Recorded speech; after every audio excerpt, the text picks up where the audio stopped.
নতুন বছরকে বরণ করে নিতে দেশ জুড়ে বইছে উৎসবের আমেজ। এই আনন্দ আয়োজনে শামিল হতে বাদ যাননি ছোট ও বড় পর্দার বর্তমান সময়ের অন্যতম আলোচিত অভিনেত্রী তাসনিয়া ফারিন। বর্ষবরণ অনুষ্ঠান উদযাপনে বেশ প্রাণবন্তভাবেই মেতেছেন তিনি।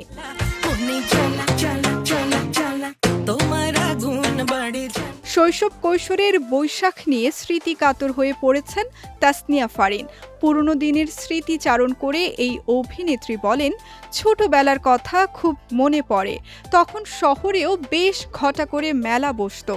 আমি মায়ের সঙ্গে গিয়ে মেলায় দোকান দিতাম, কখনো মুড়ি বাতাসা, আবার কখনো স্কুলের বৈশাখী অনুষ্ঠানে আচার বা পিঠা বিক্রি করতাম। যেমন সাইবেরিয়ার তুষার পাতে প্রতি বছর রমনা বটমূলে ছায়ানটের বর্ষবরণ অনুষ্ঠান তাসনিয়া ফারিনের মনে গভীর ছাপ ফেলত। সেই স্মৃতি হাতড়ে এই অভিনেত্রী বলেন, আমাদের বাসা থেকে রমনা বটমূল ছিল পায়ে হাঁটা পথ।